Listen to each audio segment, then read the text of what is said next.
¿qué tal amigos? Bienvenidos a un nuevo episodio de Unpeeled with Dr. Banana, un espacio donde la ciencia se encuentra con historias de arte, comida y cultura. Y hoy nos toca Seminario Científico, The Unpeeled Seminar Series. Bienvenidos. En agricultura hablamos mucho de rendimiento, de calidad, de productividad, pero no siempre hablamos de algo más básico, cómo se siente la planta en el ambiente donde vive. En el caso del banano, muchas decisiones agronómicas se toman cuando el problema ya es visible, cuando el racimo no pesa, cuando aparece el desorden fisiológico, cuando la productividad cae.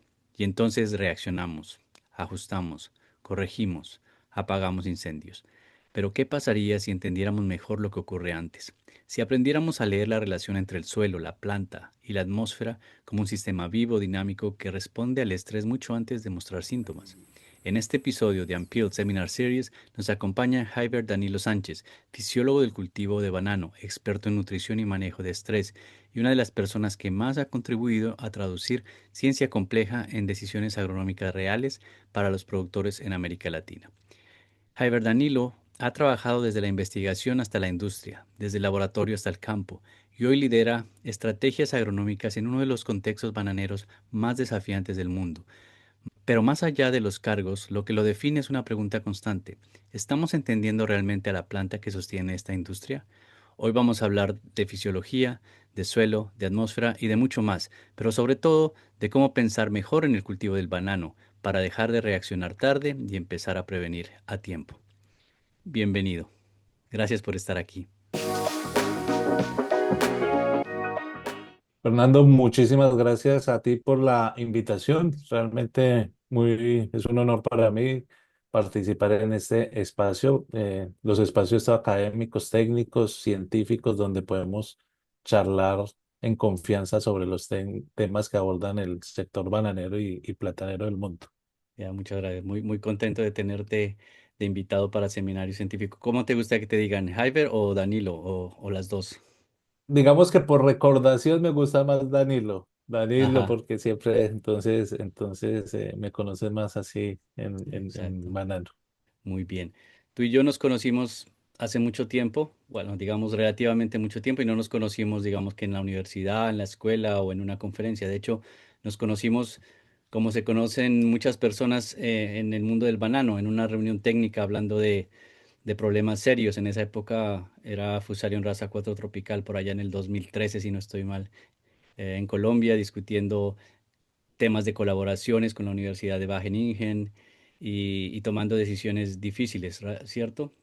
Así es, sí, ya llevamos bastante tiempo y en un ambiente y en un momento previo a la llegada de De Fusarium. Fusarium Raza 4 Tropical a nuestros países y pensando y visionando también que era importante en ese momento ver cómo nos preparábamos ante una enfermedad que todavía no existía. Entonces, Exacto. digamos, fueron momentos muy importantes esa interacción. Era muy poco lo que se sabía. Yo me acuerdo que mucha gente desconocía totalmente la enfermedad, no habían cosas de diagnóstico. Desde ahí empezamos, de hecho, con cursos y entrenamientos.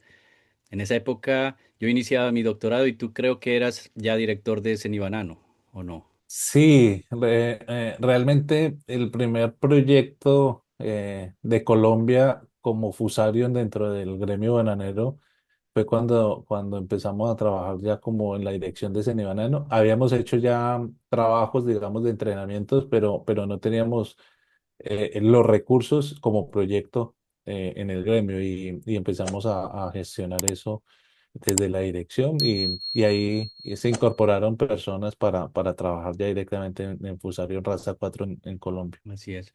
Desde entonces, aunque no hemos trabajado siempre de manera directa, hemos coincidido muchas veces en algunos proyectos con el ICA, con Augura, en conferencias, obviamente, en discusiones técnicas, siempre alrededor de, como tú lo dices, del banano y de la ciencia. Y de hecho, tengo esto que tú me regalaste en una de las conferencias a las que me invitaste y que aprecio muchísimo porque lo utilizo bastante en mis videos, en redes sociales. Es curioso cómo el cultivo del banano, ¿no? Termina creando una especie como de comunidad que une a mucha gente de muchos países, ¿no te parece? Sí, realmente es muy importante, o sea, pues Fernando, un momento también para reconocer todo el aporte que has hecho como colombiano a la ciencia, al tema de Fusarium, muy orgulloso también. Nosotros desde Colombia también yo creo que nos sentimos muy contentos que una persona de Colombia sea un líder visionando y trabajando en el tema de Fusarion. Y sí, nos encontramos en esos espacios y se crean los lazos no solamente técnicos, científicos, sino también de cariño y amistad, ¿no? Así estemos a Así la es. distancia.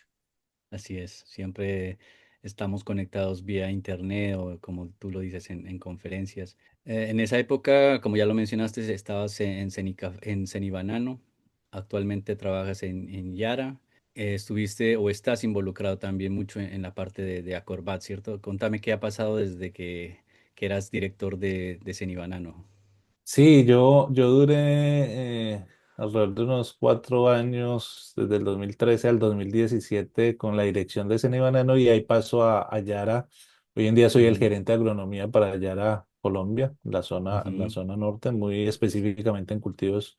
Allí he sido secretario general de Claro, sí. Acorbat inicialmente, vicepresidente, fui presidente de Acorbat Ujú, cuando Colombia organizó hace ya unos años el Acorbat y ujú. hoy sigo, digamos, dentro del comité directivo otra vez asumiendo y apoyando en el cargo de la Secretaría General de Acorbat. Como tú sabes, este podcast o este tipo de entrevista es más bien algo relajado. Obviamente mantenemos el rigor científico, pero es algo más que todo como para conocer. Yo siempre digo a la persona detrás de la foto de perfil y yo te envío unas preguntas como para conocer un poco más de ti y algo que yo también había identificado y que me identifico también dentro de ese mundo de la gente introvertida. Hay mucha gente que piensa al principio que eres muy serio o distante, muy posiblemente arrogante en muchos casos pasa con la gente introvertida. Pero cuando empiezas a hablar de plantas es como que te desinhibes y puedes apasionadamente hablar por horas, ¿no crees? Sí, realmente, por ejemplo, a mí el tema de la fisiología, el tema de la nutrición me apasiona demasiado. Realmente me lleva me saca de esa zona como de temor que tiene uno De a veces, timidez. de timidez, y uno puede hablar y la gente lo ve totalmente diferente. Es un espacio muy diferente cuando uno habla de algo que le apasiona. Así es, sí. A mí me pasó también cuando te conocí pensaba que eras un poco serio, distante, pero a medida que pasó el tiempo ya noté que éramos muy similares en cuanto a simplemente ser un poco tímidos. Otra de las cosas que me gustó mucho que dijiste durante las preguntas de la pre-entrevista, que dices algo como que la ciencia no solo te dio una carrera, sino también te dio voz. Y que de alguna manera el banano no solo te llevó a Uraba a trabajar, sino a echar raíces personales y familiares. Sí, realmente yo llego a Urabá, una zona que no conocía nunca, estando en Colombia, nunca había pasado por Urabá, una zona Ujú, que realmente, inclusive acá en Colombia mucha gente tiene un mal conocimiento de lo que es la zona, ¿no?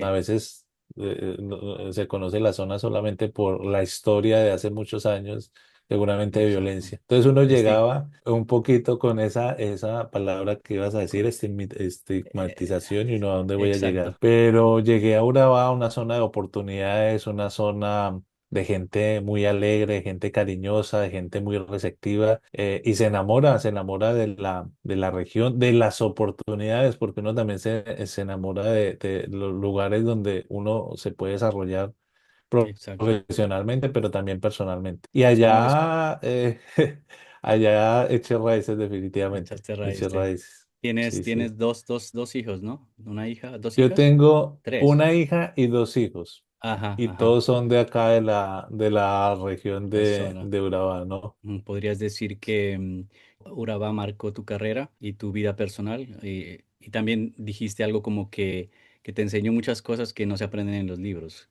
¿Qué cosas, por ejemplo? Uno cuando ya están cultivos en condiciones como las de Urabá, Urabá es una zona húmeda, tropical, de más de 3.000 milímetros de precipitación, en Ujú, algunas épocas, en algunas zonas hasta 4.000 milímetros, pero con épocas secas muy marcadas. Entonces, muchas veces esos contrastes de clima, esos contrastes de la variabilidad realmente en campo, le enseñan cosas que uno seguramente en los libros no va a aprender. La fisiología en toda su dimensión. Hoy vamos a ver ese tema, por ejemplo, desórdenes fisiológicos que seguramente uno tendría que tener condiciones muy controladas para que se expresaran con toda su dimensión. Acá se ven precisamente porque tenemos épocas muy marcadas, muy secas, y después periodos lluviosos muy fuertes en una zona sin riego.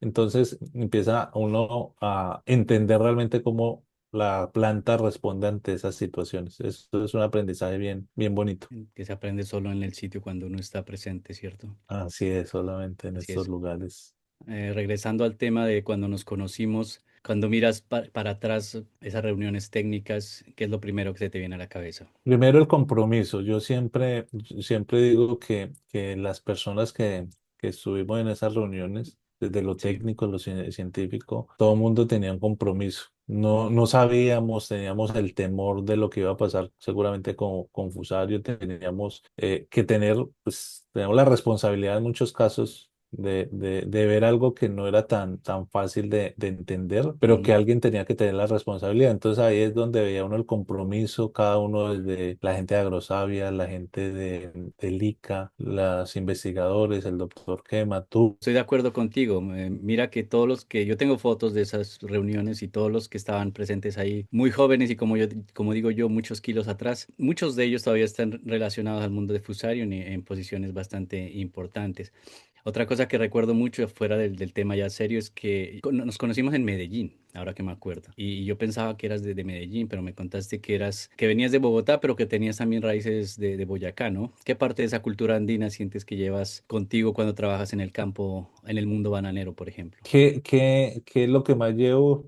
Pues yo llevo todo. Definitivamente Bogotá, primero que todo, me dio la educación, me dio la formación, la estructura. Es una ciudad donde tuve la oportunidad de crecer, pero como mis papás realmente eran de Boyacá, ¿no? De Saboyá, muy conocida por una canción Sí, sí, de sí, Jorge Velosa. exacto. Y me encantaba ir a vacaciones allá y eso me enamoró el campo, era el lugar donde uno siempre quiere volver, la nostalgia, siempre es el lugar, esos recuerdos son los que quedan, los bonitos recuerdos de uno siempre querer y añorar la gente y los paisajes. Entonces el campo boyacense me encanta, el frío boyacense me encanta y la comida y las personas la amabilidad, las zonas La andinas amabilidad. y son gente muy amable. A veces pasamos por ingenuos, por introvertidos, pero es gente muy amable. Exacto. Con todo esto sobre la mesa, el camino recorrido, la ciencia, el campo, las personas. Ahora pues entremos en el corazón del tema para entender un poquito más el banano como un sistema vivo, como tú planeas presentar el día de hoy. Pero antes de empezar con la presentación, quería hacerte un par de preguntas simplemente como para poner a la gente en contexto. ¿Por qué seguimos actuando cuando el síntoma ya es visible sabiendo que el daño fisiológico ocurrió semanas antes? Yo creo que la gente siempre, cuando se genera un mal, cuando algo no se pudo controlar, siempre quiere en todo caso tomar una acción y cuando pasa ese síntoma, Ujú. sentir que esa acción sirvió para algo. O sea, que al final, así sea la acción Tiene tardía, sentido, tardía, y pero así de pronto esa acción realmente no haya servido para mitigar el problema, da un parte de tranquilidad, da un parte de tranquilidad y exacto. a veces eso es un tema complejo, ¿no? La gente llega y dice, no, seguramente si no hubieran hecho eso, hubiera sido peor el problema. Sí, tu trabajo gira alrededor de, digamos, gran parte de tu trabajo gira alrededor de entender cómo responde el banano a las condiciones ambientales, ¿no? ¿En qué momento te diste cuenta de que esa relación suelo-planta-atmósfera era como algo tan clave? Sí, yo empecé en la universidad, me fui a trabajar en frutales. Cuando uno trabaja en Ujú. frutales, en producción, se da cuenta que a veces uno toma decisiones agronómicas y esas decisiones agronómicas no son tan lineales. Uno dice, pero ¿qué pasó acá? Yo pensaba que tenía control desde mi decisión y sin embargo la fruta salió con algún problema de calcio, se maduraba prematuramente. Eso pasaba en frutales en el norte del valle en Colombia, estilo Ujú. guanábanas, uvas. Entonces uno quedaba, ¿qué hay detrás adicionalmente a hacer cálculos, a decir esto es lo que tengo que aplicar? Y ahí entraba la connotación pues fisiológica. Entonces eso me llevó a que estando en productividad me fuera a estudiar fisiología, porque fisiología en la Universidad Nacional de Colombia, porque veía que era un tema que no entendía completamente desde la agronomía y era el funcionamiento a profundidad de las plantas, ¿no? Súper, mira que yo también, mi primer trabajo, digamos, profesional fue en fisiología antes de pasar al mejoramiento genético. Trabajé en fisiología de cítricos en Cenicafé, un proyecto del desverdizado. Era súper interesante. Si tuvieras que resumir tu enfoque agronómico en una frase, ¿cuál sería? La productividad está directamente relacionada con nuestra capacidad de reducir el estrés de las plantas y mantener el sistema funcionando de forma estable en el tiempo. El trabajo de nosotros desde la agronomía es que plantas estén en una condición sin Ujú. estrés o reducirle al máximo Al esa máximo el condición. estrés. Bueno, ahora pasamos ya a tu presentación. Mi nombre es Javier Danilo Sánchez, gerente de agronomía y sostenibilidad para Yara, Colombia. Acá un poco lo que hablábamos hace un momento, Fernando, no quería como dejar de recordar esos momentos, unas fotos muy importantes cada vez que yo me encuentro contigo, saco un espacio, te pido una foto, charlamos un rato porque siempre Ujú. valoro mucho el aporte que has hecho para Colombia. O sea, realmente es un honor. Esa es una foto, tal vez la del centro, es la Sí, que hablas de esa reunión que tuvimos en en Medellín. Medellín, exacto. Con gente que contribuyó mucho al proyecto, ahí está gente del ICA. Y los Sí, entrenamientos también que tú hiciste en Colombia con equipos de Agura, con equipos de Cenibanano, con equipos de Asbama en la formación para el sí, tema del diagnóstico, ¿no? Entonces, eso qué es un bueno. recorderis un poco de lo Bueno, que hemos estado en el camino, ¿no? sí, gracias por traer esas Eh, memorias. bueno, solamente para recordar dónde estamos ubicados. Nosotros en Colombia tenemos tres zonas productoras de banano. La zona de la Guajira, acá es donde, solamente para recordarle, la zona donde Colombia junto al Magdalena tiene casos de Fusarium. Y Ujú. está la región del Urabá antioqueño, es una zona donde es la mayor zona productora de banano en Colombia. Acá hay, hoy en día no tenemos Fusarium, ¿no? Las dos zonas muy importantes en la producción, contrastantes desde el punto de vista climático. Listo. Colombia es el quinto exportador de banano a nivel global. En Colombia el banano es el tercer producto de exportación después de café y las flores. Es muy importante por eso. Colombia tiene un bajo consumo per cápita de banano, solamente alrededor de unos 4 kilos en comparación a 14 kilos que consumen en Europa. Y una particularidad bien importante es que el gremio está formalizado o el trabajo es muy formal en banano y es sindicalizado. Eso es parte de los avances grandes que tiene y que hay que resaltar siempre. Decir que Colombia es un país rural, un país que alrededor del 30% de la población vive en el agro. Algunos ejemplos importantes: Colombia aporta salario digno a los trabajadores, eso es muy importante. Por eso yo me tomo muy en serio, muy de corazón lo que se hace en Colombia y por qué el impacto climático es tan fuerte, porque es que el tema social es impresionante. Sí, Hoy en día en Colombia hay un tema de responsabilidad de sostenibilidad, precisamente porque parte de la exportación del banano va a Europa y al Reino Unido. Alrededor del 76% de nuestro banano va a mercados que también exigen temas de sostenibilidad. Y hoy en día también es importante mencionar que estamos muy metidos en el tema de descarbonización desde el uso de fertilizantes en Colombia. Eso es un tema bien importante. Sin embargo, el tema de certificaciones, que son muy importantes, también nos invita a pedir una responsabilidad compartida en los mercados que compran nuestro banano, ¿no? Hoy en día muchos de los costos están recayendo sobre el productor y eso es algo que es crítico. En Colombia hay presencia desde el 2019 de FOD R4T y definitivamente Colombia es un país muy vulnerable a las afectaciones climáticas en sus zonas bananeras, aún más por estar en zonas costeras. Y de alguna forma el clima determina en importancia la productividad. ¿Qué tenemos como reto como Colombia? La mano de obra es un reto, el trabajo del campo no es atractivo, cada vez las nuevas generaciones pues quieren hacer otras cosas y más en un sector que los padres de alguna forma le han dado precisamente por su trabajo en el campo y por tener unos salarios que les ha permitido que sus hijos se formen. Pues los hijos, pues obviamente uno no esperaría que sea la descendencia la que vaya a ir a trabajar en trabajos operativos. Sus padres se han esforzado para que hagan otras labores. claro. Entonces a veces el tema del recambio generacional y quienes van a reemplazar la mano de obra no está siendo un reto. Y el precio del Claro. banano no aumenta en los los últimos años aumentan los costos de producción, la tasa de cambio, hoy amanecimos con tasa que está, digamos, haciendo menos competitivo el banano colombiano. Ahora sí entremos en materia con el tema de la variabilidad climática, porque es Ujú. importante. Definitivamente la variabilidad climática es una constante en la producción, o sea, pues uno no puede decir que es que esto es nuevo, nosotros vivimos siempre la variabilidad climática. Sin embargo, los patrones, como entendíamos esa variabilidad, cada vez son más erráticos. O sea, ya uno no puede decir este verano se comporta o esta sequía se comporta de esta forma y las épocas de lluvia son tal o cual, ¿no? Esos patrones han cambiado y cada vez tenemos mayores impactos estos patrones climáticos en el entorno de los seres humanos. Es importante mencionar que hay que cada vez aprender más, conocer es de la combinación de factores, no solamente pensar en lluvias por separados, en temperatura por separado, sino la combinación de factores. Y algo muy importante, las plantas tienen muchas estrategias para enfrentar la variabilidad climática.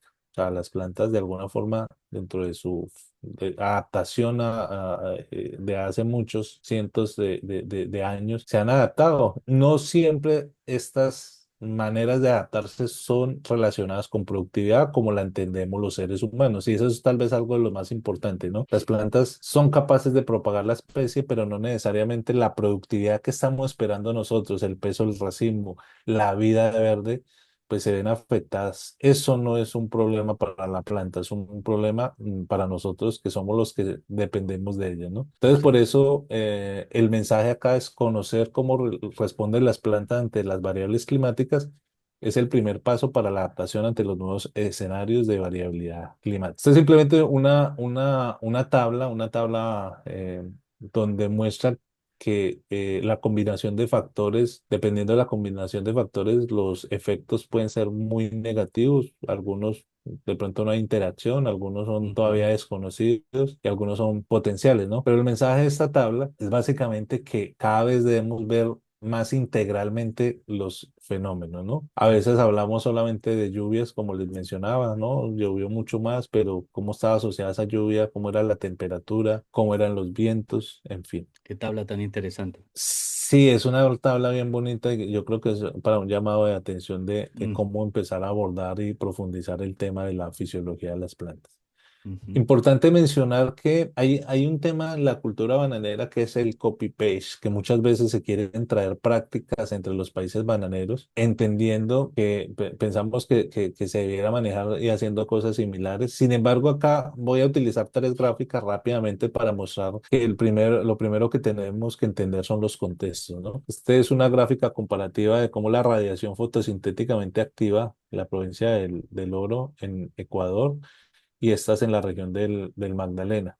Lo primero, Ujú. decir que la radiación fotosintética mente activa y la forma como se comporta determinan las épocas de cosechas de los países, ¿no? Esta es una de las razones también por las cuales Ecuador seguramente en el primer semestre tiene una mejor productividad.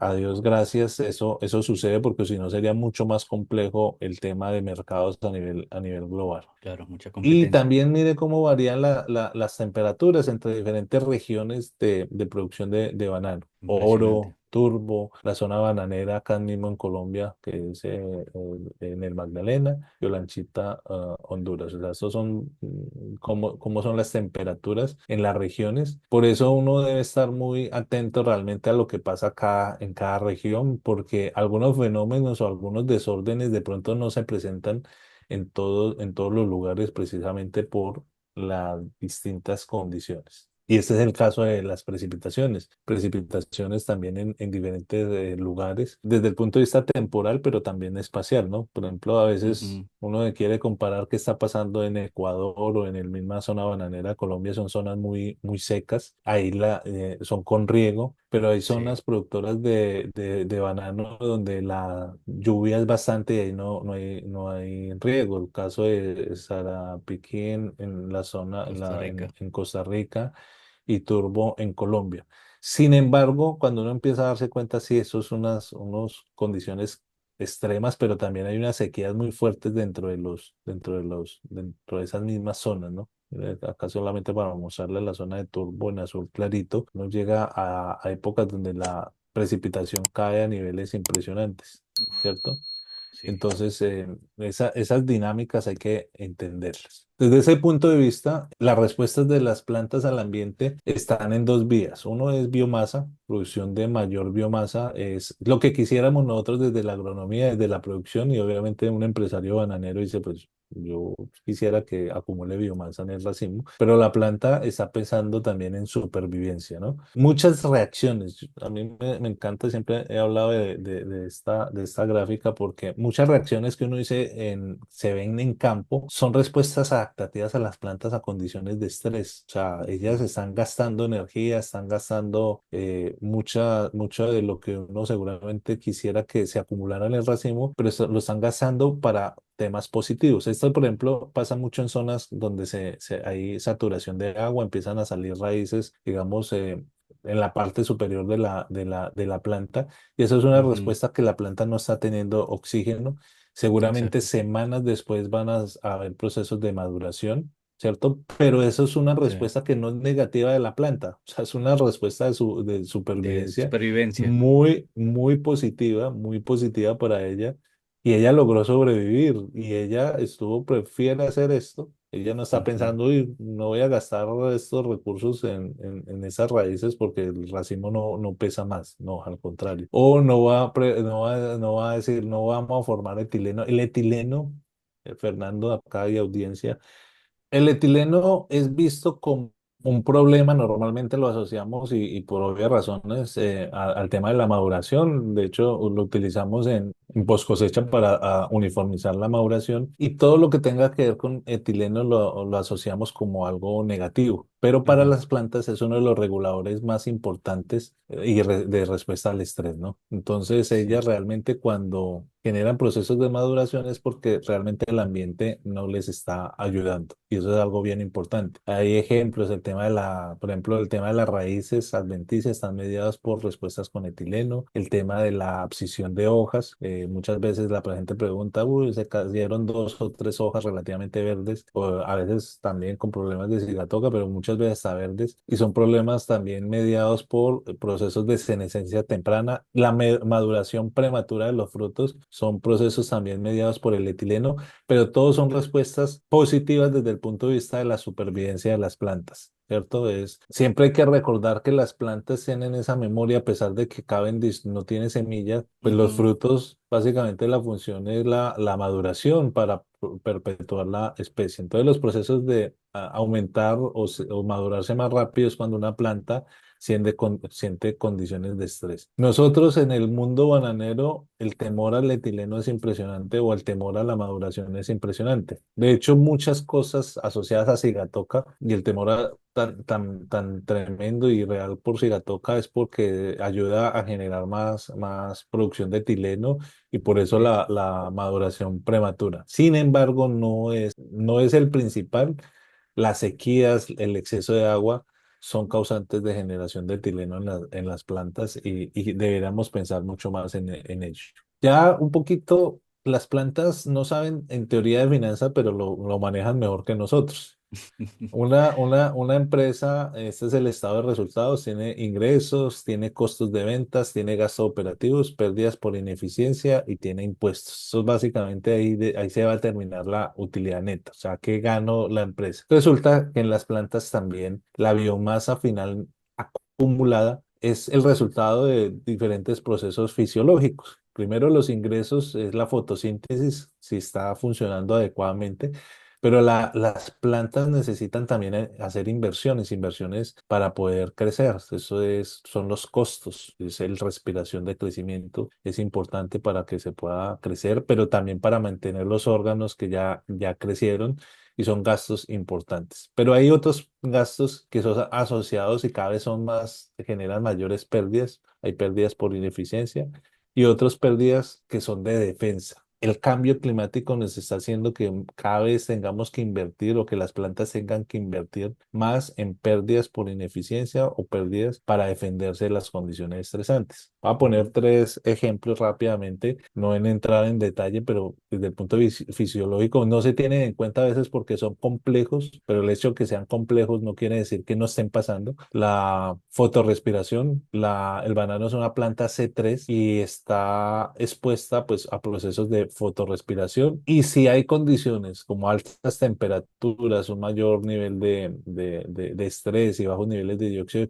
de carbono, seguramente la fotorrespiración se va a aumentar y se baja la eficiencia en el uso del carbono, que es muy importante para la productividad. Entonces, de nuevo, altas temperaturas, sequías, radiación ultravioleta pueden hacer que la fotorrespiración se incremente. Hay un concepto que se llama fotoinhibición. Al final, el proceso de la fotosíntesis es captura de energía, pero esa captura de energía se tiene que convertir en procesos, en biomasa. Pero si en Ujú. alguna parte esa captura de energía no se está pudiendo completar o terminar los procesos, pues se vuelve en un proceso que puede generar quemas. Entonces la planta también tiene mecanismos para inhibir que el proceso siga y que sea más grave los daños que se puedan ocurrir. La fotoinhibición es un ejemplo de procesos fisiológicos que tienen las plantas. Y cuando hay mucha radiación y no está funcionando porque tenemos exceso de agua en el suelo, porque no drenamos, pues obviamente podemos tener luz,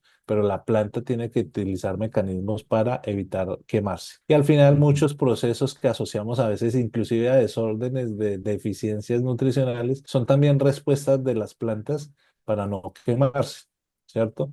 A veces hay uno muy poco entendido en banano que Ujú. normalmente la gente una vez dice, esto es deficiencia de magnesio. Ajá. Puede ser, no estoy diciendo que no, porque pues básicamente lo asociamos a la relación con la clorofila, pero resulta que la planta cuando también tiene condiciones estresantes muy fuertes y que sabe que no va a poder utilizar adecuadamente la energía del sol, degrada la molécula de la clorofila. Y Ok. entonces empieza a decir que fue primero, es que no había magnesio para crear clorofila o más bien es que la planta decidió degradar la clorofila para no capturar energía que no va a poder utilizar. Entonces a veces no es Ok. tan fácil, Qué, hay temas complejos qué interesante. Ujú. que hay que empezar a entenderlo a profundidad, ¿no? Pero también estas respuestas del metabolismo secundario, la planta debe reaccionar a condiciones estresantes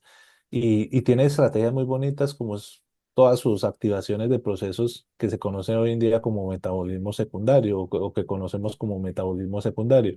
Pero siempre hay Ujú. que decir que la activación del metabolismo secundario tiene implícito un gasto de energía, de recursos. O sea, tiene que haber inversión por parte de la planta. Entonces, si la planta no se va a dejar morir, pero tiene que invertir recursos. Y esos recursos se los va a quitar a la biomasa que queremos que sea, que sea, por ejemplo, el racimo, ¿no? Entonces, por eso, cuando hablábamos a la final lo que hacemos desde agronomía es cómo lograr reducir el estrés de la planta para que se concentre en sus funciones fisiológicas primarias, que es la fotosíntesis y la respiración de crecimiento y mantenimiento.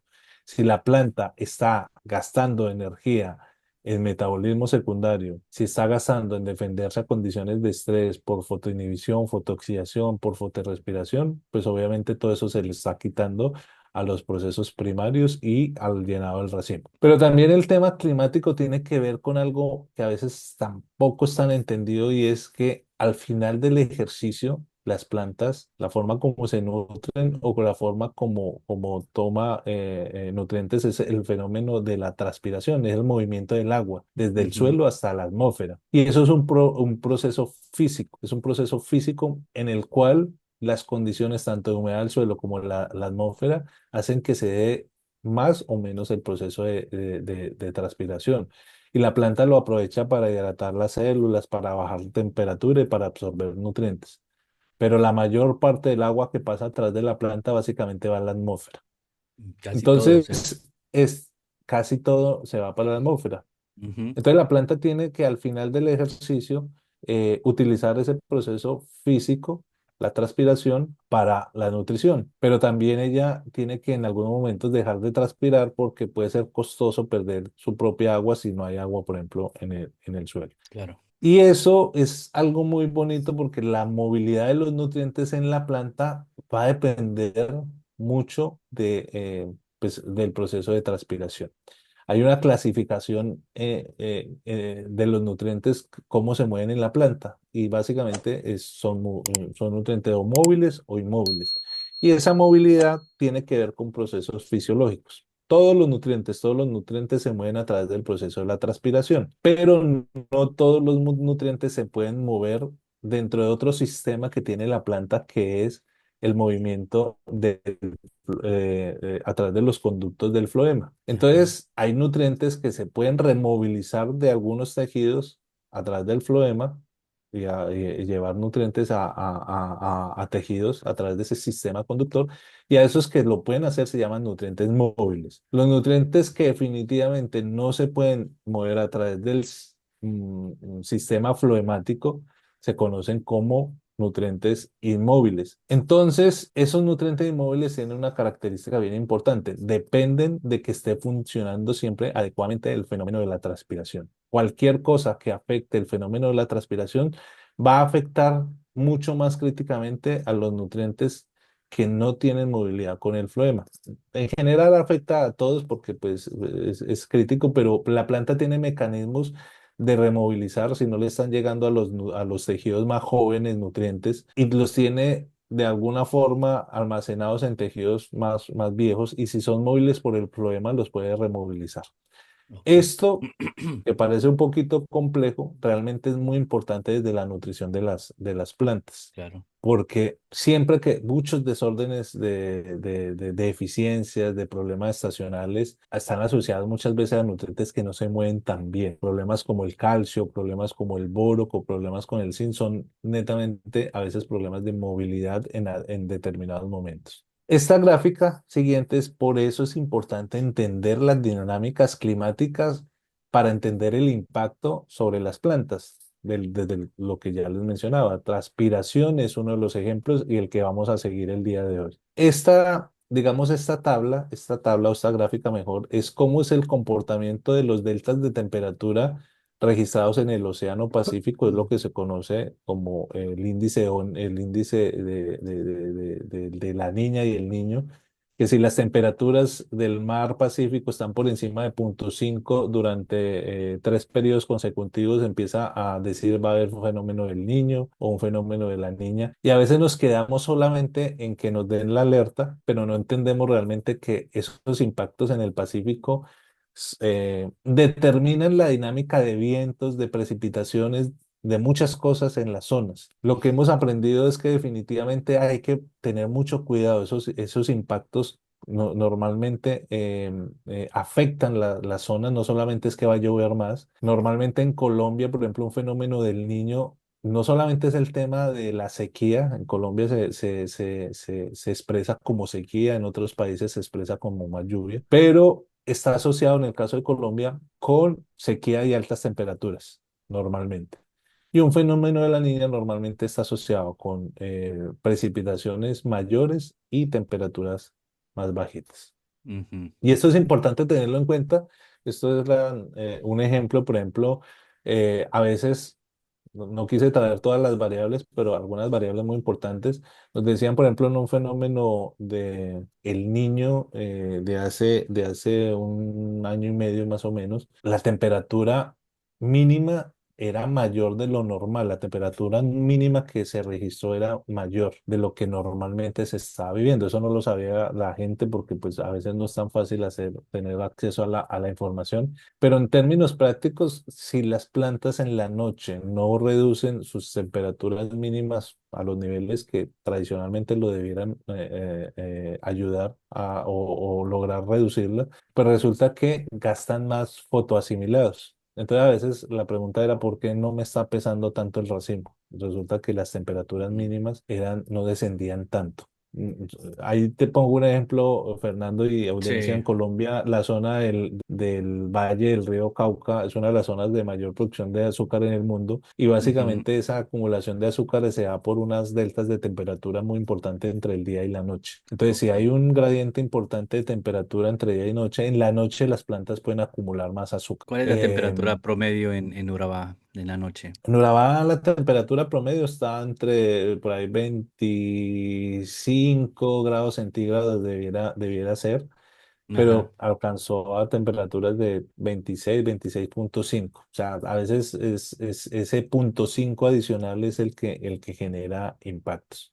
Ok. Y por el otro lado, también hay que entender que una atmósfera más caliente, que es lo que sucede muchas veces cuando las temperaturas son más altas en general, también tiene mayor capacidad de almacenamiento de humedad. Ujú. Normalmente pasa que sí puede haber mayor capacidad de almacenamiento, pero no se da esa mayor humedad. Pero resulta que en los últimos años empezamos a encontrar que se daba también esa condición de alta humedad. Entonces, fuera de eso, teníamos atmósferas más calientes, atmósferas más húmedas, más estrés, pero también mayor posibilidad que hubiera agua disponible en las hojas y se empezaran a incrementar. En épocas que uno consideraba que no debería ser tan importante la cigatoca, se expresaba más fuerte porque había más posibilidad de agua libre sobre las hojas. Entonces no voy a entrar en tanto detalle, pero es importante el tema del clima. Mire, por Ujú. ejemplo, también las prácticas agronómicas. Si tenemos temperaturas altas, pues es diferente cómo se comporta el suelo con coberturas o sin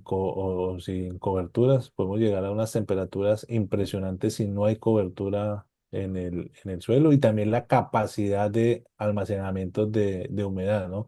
Acá era Sí. más una capacidad de almacenamiento de humedades, unas diferencias muy, muy importantes. Pero desde el punto de vista de fisiología y toma de decisiones, debemos entender que nosotros tenemos cultivos con diferentes estados de desarrollo. Un Exacto. mismo factor climático, sí, por ejemplo, altas precipitaciones, altas temperaturas, afectan por igual a todas las poblaciones de plantas que están en un cultivo. Sin embargo, los síntomas son diferentes dependiendo del estado del desarrollo. Eso añade un tema más de complejidad a lo que es manejo de cultivos como el banano, ¿no? Tiene plantas que todas sufren el estrés hídrico o el estrés de sequía, pero adicionalmente el síntoma va a estar asociado al momento fenológico específico. Las plantas de banano en general, por ejemplo, en Colombia, desde un brote en plantaciones establecidas hasta la cosecha duran alrededor de 48 a 52 semanas, pasan por estados de desarrollo múltiples y cada uno, dependiendo de la condición ambiental durante el estado de desarrollo, va a expresar una condición diferente. Entonces, acá unos ejemplos para este tema. Desórdenes como asociados con el desarrollo de la inflorescencia de banano. Lo que pasa al momento de la transición desde un meristemo vegetativo a un meristemo reproductivo determinan, por ejemplo, ciertos problemas como desórdenes en conformación de fruta. En los seres humanos pudiéramos decir desórdenes congénitos, ¿no? Entonces, Claro. por ejemplo, a veces no se forma una hilera de los dedos en la Ujú. inflorescencia, a veces se pegan o se fusionan dedos, y eso tiene que ver en momentos específicos del desarrollo. Pero también en el desarrollo de la inflorescencia hay que entender cómo se desarrolla el fruto del banano. Y por ahí unas 2 semanas, 3 semanas antes de su emisión, está en un proceso ya el dedo per se, en un proceso de división celular muy acelerado, que se da hasta Ujú. 2 o 3 semanas después. Es importante decir que los dedos de banano transpiran y porque tienen estomas y la llegada de Sí. nutrientes hacia esos tejidos, los elementos principalmente de baja movilidad, solo se dan en los estados iniciales de desarrollo del fruto, Ok. ¿cierto? Porque después ya no va a haber posibilidades de transpiración, entonces el resto de los nutrientes va a llegar por el sistema fluimático. Entonces, eso es un reto en banano porque tenemos un espacio de tiempo relativamente corto para llegar a ciertos nutrientes. Si la transpiración está funcionando bien, pues no va a haber problema. El problema es cuando la transpiración no funciona bien. Y uno de los ejemplos de esos es mancha de madurez. Mancha de madurez es un desorden fisiológico asociada con la disponibilidad de nutrientes de baja movilidad como el calcio, el zinc, el boro, que no se mueven muy bien en los momentos en que está la división más acelerada de los frutos. Debe coincidir que haya buena transpiración en el momento de la previa a la emisión de la inflorescencia y durante la emisión de la inflorescencia para que esos nutrientes lleguen bien. Entonces, en gran parte del tiempo seguramente se puede dar esa condición, pero hay épocas del año donde la condición, en el momento en que están emitiendo las inflorescencias las plantas, resulta que la transpiración no es tan buena, entonces esos nutrientes no llegan y ahí se empieza a generar por lo menos el problema de deficiencia. ¿Qué pasaba, por ejemplo, en Urabá? Y es un tema bien, bien, bien interesante mencionarlo acá. Resulta que uno ve el síntoma muchas semanas después. Entonces, era una curva de mancha de madurez. Es impresionante, lo que te decía al principio, es impresionante cómo un desorden fisiológico se manifiesta en unas semanas, sube el pico altísimo y después de nuevo Ujú. desaparece. Entonces, claro, la pregunta era, pues acá aparece mancha de madurez, pero normalmente en esa época de la aparición estaba lloviendo, entonces la gente empezaba a decir son las lluvias de las últimas semanas y se asociaba más con la condición previa al momento de la aparición del problema. Pero Ujú. realmente funciona así, la condición de estrés, cuando se producen las inflorescencias o la emergencia de la inflorescencia, y unas semanas después se presenta el síntoma de mancha de madurez. Entonces hicimos trabajos de investigación relacionando la fruta perdida. Eso fue un trabajo de más de 39 fincas con todas las mermas producidas. Empezamos a hacer correlaciones cruzadas, rezagadas en el tiempo, encontrando que definitivamente la precipitación alrededor del momento de la emisión de la inflorescencia y la temperatura tenían que ver con el comportamiento de la mancha de madurez. Y por eso es importante tener modelos que nos empiecen a predecir, es decir, bueno, cómo se está Claro. comportando el déficit de presión de vapor, para empezar a entender esto pareciera teoría, pero realmente es para tomar decisiones, ¿no? Cuando uno tiene déficit de presión de vapor muy Ujú. alto, uno sabe que la transpiración está siendo limitada y que los nutrientes se están seguramente no llegando a determinados órganos. Y es importante relacionar las variables en conjunto. Muchas veces, por ejemplo, acá veíamos déficit de presión de vapor en azul y precipitación en naranja. Empezarlas a Ujú. relacionar en conjunto porque no actúan solas, ¿no? Normalmente cuando hay un déficit de presión de vapor alto y también hay sequía en el suelo, pues el problema seguramente va a ser más crítico. Por eso hemos llegado a hacer modelos donde ya utilizamos muchas variables, no solamente una, no solamente precipitación, no solamente déficit de presión de vapor, sino también vientos, para intentar Ujú. correlacionar la presencia de la mancha de madurez con condiciones ambientales que las predisponían para poder sacar modelos, ¿no? Hay un rezago crítico de 14 semanas entre la condición estresante y el momento que se presenta mancha madurez. Para ir redondeando y terminando el mensaje, es importante que entendamos a profundidad cuáles son los impactos de fenómenos regionales como el fenómeno del Niño, ¿no? Este es un fenómeno, es como se han comportado las temperaturas del fenómeno del niño, lo reportado por la NOAA en los últimos años. Cuando el fenómeno es negativo y baja más de 1 grado de temperatura, por ejemplo, en Colombia, esto fueron precipitaciones muy fuertes y el tema de cigatoja negra fue impresionante, impresionante. Pero posteriormente vino un fenómeno del niño relativamente largo, con déficits de lluvia y con altas temperaturas en el ambiente, y eso básicamente es un problema de transpiración impresionante, pérdidas económicas impresionantes asociadas con movilidad de nutrientes, con desórdenes fisiológicos como mancha madurez en sistemas que no tienen riego como en Urabá, e inclusive en sistemas que tienen riego como en el Magdalena, porque a pesar del riego, la condición de temperatura era tan fuerte que también hacía que se presentara problemas de mancha madurez. Y en los Ujú. últimos, digamos, el último año Colombia tuvo un repunte en productividad y lo asociamos a que definitivamente ha sido unas condiciones un poco más normales desde el punto de vista climático, desde el punto de vista de temperaturas, ¿cierto? Entonces, realmente, ¿qué es el mensaje que quiero transmitir? Es que todos esos esfuerzos de la comunidad científica en medir temperaturas, en pronosticar modelos, a veces nosotros nos quedamos, ¿llovió o no llovió? Pero no profundizamos y creo que No hay debemos profundo. utilizar mucho mejor la información. Y para finalizar, no me quiero dejar de enviar un mensaje. Debemos entender realmente no solamente los nutrientes desde el punto de vista de aporte, de crecimiento y desarrollo de la planta, sino que tienen una importancia sobre mitigar el estrés. De nuevo, no voy a entrar en detalle, les dejo simplemente enunciados los nutrientes, pero el mensaje es: debemos mitigar, reducir al máximo el estrés en la medida que nosotros, las plantas, y eso es lo complejo de la agronomía. pues, que tenemos un mundo variante con condiciones ambientales muy difíciles, pero tenemos nosotros que intentar cada vez reducir el estrés a esas condiciones ambientales para que las plantas produzcan mejores racimos y tengan menos problemas fisiológicos. De lo contrario, las plantas van a sobrevivir.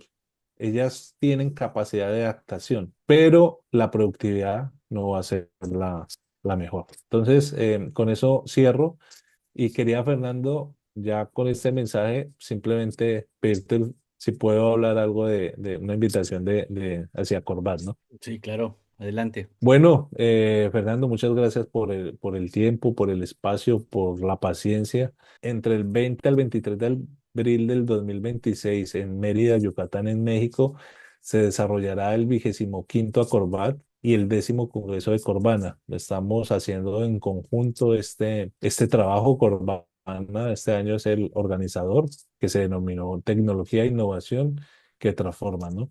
Entonces, los invitamos a que participen, que vayan a Corbat, va a estar muy interesante en Mérida, Yucatán, un lugar muy bonito. Fernando, muchísimas gracias por el espacio y por esta oportunidad de difundir un poco el mensaje y por lo menos Sí. dejar una espinita de que tenemos que profundizar cada vez más en la fisiología de cultivos. Así es, muchísimas gracias por la presentación y si todo sale bien nos vemos en México. Me encantó la Vale. presentación, excelente, muy clara, pero obviamente pues yo estoy metido también en el tema del banano. Yo entendí todo muy bien, hay temas que ya se me han olvidado y gracias a esta presentación y este tipo de seminarios como que uno tiende a abrir un poco más los ojos. Generalmente los científicos que trabajamos en ciertos temas como que nos enfocamos mucho en el tema, en mi caso la genética y la fitopatología, y a veces me olvido de que hay temas tan importantes como la fisiología, la ciencia del suelo, otras disciplinas que vale la pena tener en cuenta. No, y el conocimiento, por ejemplo, tuyo, yo sigo mucho cómo está emergiendo la inflorescencia y no creas que eso es muy importante. Hay cosas que parecen obvias. Ajá, Te cuento una experiencia, Fernando, rápidamente. Cuando yo llegué a trabajar y empezamos a hacer mediciones en banano y les decíamos los tiempos de crecimiento, la gente a veces nos decían locos porque se tenían tan claro lo que era la primera generación de banano, lo que le llamamos la R0, pero no sí. tenían claro cómo crece una población posteriormente. Entonces, siempre es importante que lo obvio, lo esté uno siempre contando también, porque no es tan obvio. No, de acuerdo. Para cerrar este tema de la presentación, te quería preguntar, ¿qué errores más comunes ves en la interpretación del estado nutricional del banano? Errores comunes, pues se ven muchos. Uno a veces se vuelve muy matemático el diagnóstico nutricional, muy de cálculos matemáticos. Se olvida un poquito de la química de suelos, de la Sí. fisiología. Intentamos relacionar un análisis de suelo con contenido real matemáticamente. Muchas veces eso es una de las cosas que más he encontrado. Ujú. Independientemente de la taxonomía, de la química de los suelos, todo el mundo hace los mismos cálculos de disponibilidad de nutrientes a partir de un análisis de suelos. Y lo otro es que se conoce muy poquito sobre cómo se mueven los nutrientes realmente en el suelo. Entonces, esos son, por un lado, temas desde el punto de vista primero de diagnóstico, pero desde el punto de vista de manejo hay mucho que mejorar, muchísimo que mejorar. Nosotros hablamos de suelos, pero impactamos acidificando los suelos. A veces no tenemos en cuenta índices de acidificación de los fertilizantes. Queremos corregir, pero no prevenir. Entonces, uno en el tema de la acidificación es un tema de los más complejos. Empezamos, no debemos corregir la acidez del suelo, sí, pero nunca nos preocupamos en mitigar los impactos desde los propios manejos que hacemos. Esos son retos desde la agronomía. Entonces, hay cosas y hay temas que debemos ir superando y la ciencia, porque es que a veces, otro de los temas es que hay temas científicos que los asesores, si no les gusta, pues simplemente no lo aplican, ¿no? Entonces, a veces la ciencia se implementa a conveniencia y eso es algo que debe cambiar. Así es, de acuerdo. En el contexto de cambio climático, ¿qué variables del sistema suelo-planta-atmósfera deberían preocuparnos más? Definitivamente el tema de temperatura tiene una gran influencia, ¿no? El tema de Ujú. temperaturas, los impactos hacia la temperatura, porque de la temperatura depende que la humedad del ambiente se pueda retener más humedad. muchas de las respuestas de transpiración de las plantas, o sea, todo lo que afecta la temperatura del ambiente realmente tiene impactos muy importantes. La movilidad, la dinámica de las lluvias está muy asociada con las temperaturas. Y ya desde lo que hacemos nosotros para afectar eso creo que nosotros tenemos una responsabilidad muy grande en la descarbonización de los sistemas agroalimentarios, ¿no? El uso eficiente de nutrientes. No es desconocido que el uso ineficiente del nitrógeno genera una producción mayor de efectos de gases de efecto invernadero, la producción de óxido nitroso. Y eso nos lleva a que un nutriente que es supremamente importante en el crecimiento y desarrollo de cultivos lo tengamos que manejar lo más adecuadamente posible, aplicar dosis adecuadas, porque o si no, no solamente estamos contaminando el suelo, seguramente también perdiendo algo de dinero, sino que el impacto sobre el planeta es muy, muy fuerte. Entonces yo creo que son temas que debemos considerar.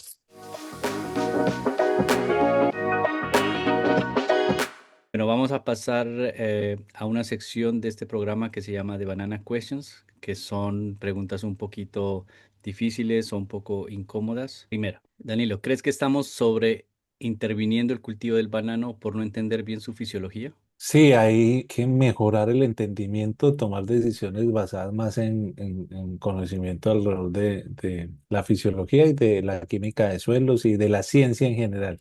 De lo contrario, se toman decisiones a veces porque se tienen recursos y se Mm. puede hacer la inversión, pero no necesariamente obteniendo los mejores resultados y sobre todo la sostenibilidad desde el punto de vista también ambiental y económica y por supuesto social, ¿no? Entonces sí, sí, yo creo que la ciencia debe utilizarse mucho mejor en muchos de los sistemas productivos de En banano. la toma de decisiones, digamos. Sí, y en la misma línea, ¿tú crees que la industria bananera está lista para pasar del modelo reactivo a uno más preventivo? Creo que se están haciendo esfuerzos, creo que hay ese interés. Lo que pasa es que también, pues, tema productivo, pues, la gente obviamente hay otros factores, los temas sociales, los temas ambientales y la responsabilidad compartida. Acá aprovecho de decir, o sea, muchos del tema del productor es que tienen mucha de la carga él solo en la cadena de producción de banano. Ujú, ujú. Entonces, es un sistema que necesita, digamos, que toda la cadena tome de alguna forma acciones también. Y hoy en día hay un debate muy, muy importante sobre el verdadero precio justo del banano. Creo que ahí hay algo importante para que realmente se tomen acciones más pensadas en ciencia y que impacten menos la sostenibilidad del cultivo. Sí, tienes razón. Tú mencionaste en tu presentación y algo que, como te dije, me abrió los ojos en muchos aspectos. Mencionaste de una manera muy clara que el precio del banano no ha subido de precio, pero los insumos y el resto de cosas que son necesarias sí suben de precio. Sí, sí, eso es un gran reto. No sé, Fernando, seguramente lo tienes muy claro, pero banano es un producto ancla, es un Ajá, producto que promocionan muchísimo y la promoción es que esté bajo el precio para que la gente vaya a los supermercados a visitar exacto. y eso va en contravía un poquito también de esfuerzos de los mismos productores en las zonas Sí, donde claro. hay banano. Así es, así es. Mira esta pregunta tan interesante. Si eliminaras una práctica agronómica tradicional del banano, ¿cuál sería y por qué? Una práctica tradicional, una pregunta bien, bien Mm. difícil. Sí.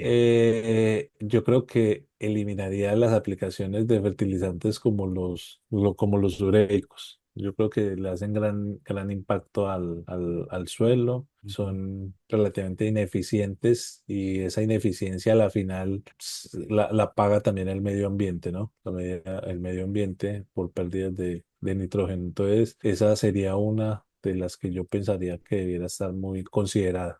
Exacto. Bueno, yo supongo que te esperas que te haga algunas preguntas sobre Fusarium porque, pues, yo trabajo en Fusarium, así que supongo que te esperas un par de preguntas. Claro que sí. Pero más que todo, una de las preguntas que te quisiera hacer es, ¿cuál fue el momento más tenso que te tocó vivir relacionado a Fusarium en Raza 4 Tropical?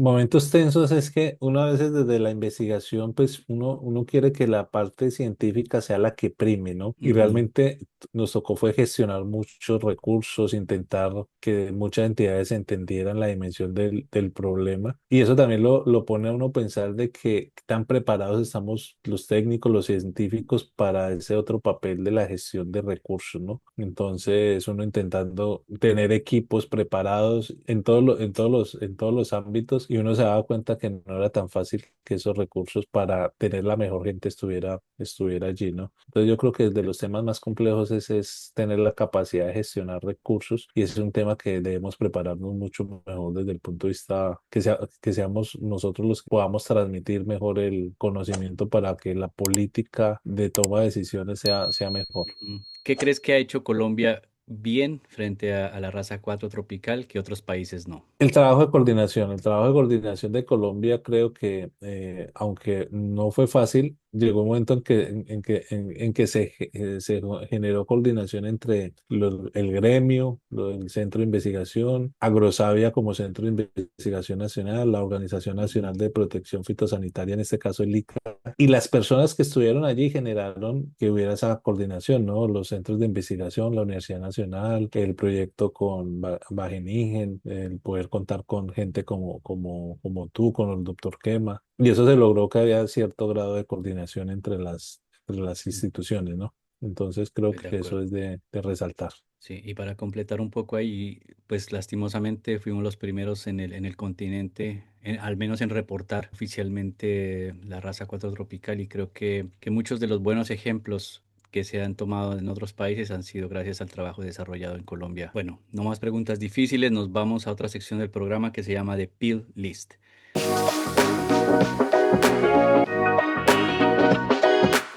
Todo lo tengo en inglés porque obviamente el programa se creó originalmente casi que 5 años atrás y era básicamente en inglés. Y el peel list hace referencia a pelar, ¿no? A la cáscara. Entonces es como vamos a pelar tu personalidad y un poco para conocerte aún un poco más. Un libro, Cóndores no entierran todos los días. Una novela de Gustavo Álvarez Gardiazabal. una canción, Me gusta mucho en general la cucharita porque me recuerda a la Saboya de la, Jorge la- Velosa. la tierrita, sí. La Una tierrita, sí. película. La vida es bella de Roberto Ajá, Benigni. Es muy bonita. buenísimo. No la he vuelto a ver porque a veces me da demasiada nostalgia, pero es muy Sí, linda. es de esas que destrozan por dentro, ¿no? Ajá, sí, sí, sí. ¿Tu comida favorita? Me gusta mucho la changua, una comida La muy changua. típica sí, sí, de la zona andina de Bogotá. Me Sí, encanta muchísimo. ahí sí estás entre los pocos, porque no es una sopa muy apetecida por el público en general. Sí, sí, sí, no es muy Por apetecida, los pero rolos. sí, sí, Sí, a mí me gusta muchísimo. bueno. Una cosa cotidiana que te da calma. Siempre me tomo una taza de café en las mañanas como para reflexionar un poquito, ¿cierto? O sea, la taza de café, el empezar por allí, como que lo pone ahí a pensar a uno y a decir cómo abordar el día. Una palabra que te define hoy. Compromiso. Creo que soy una Compromiso. persona comprometida con lo que hago. Algo que siempre llevas al campo que no sea obviamente tu teléfono. No, no soy de llevar cosas realmente. No soy de llevar así cosas que yo diga, uy, esto no lo puedo dejar, no. Algo que te intimidaba y ahora disfrutas. Hablar en público. Hablar en Ujú, público de cosas técnicas, porque sí, me sigue intimidando hablar en público, ujú, pero hablar en público de cosas técnicas al principio no creí que iba a ser capaz de hacerlo. ujú. Hoy en día me gusta. Una conversación que te marcó. Sí, cuando estaba trabajando por allá hace muchos años en Frutales, Ujú, un jefe, uno a veces es muy humano, a veces me decía no cargue la responsabilidad de los demás. Hay ok, que saber guiar, hay que saber ayudar, pero no se cargue la responsabilidad de los demás. Y era en un contexto de tomar decisiones de despedir gente y esas cosas, y no era fácil porque claro. esos análisis son complejos. Una tradición que no quieres perder. Bueno, definitivamente a mí me encanta la música carranguera, me parece muy bonita, me gusta o sea, es un tema que me lleva a la nostalgia y a veces me gustaría que mis hijos se enamoraran de la música, no de moda, sino lo que representa. Ah, qué chévere. La última, algo pequeño que te hizo sonreír recientemente? Definitivamente los niños. Yo tengo un niño de 4 años y medio y me hace sonreír por todas las preguntas que le hacen a uno. Me hizo una pregunta, me dijo, papá, tú trabajas mucho y no me has traído regalo y supuestamente el trabajo es para que me traigas regalo.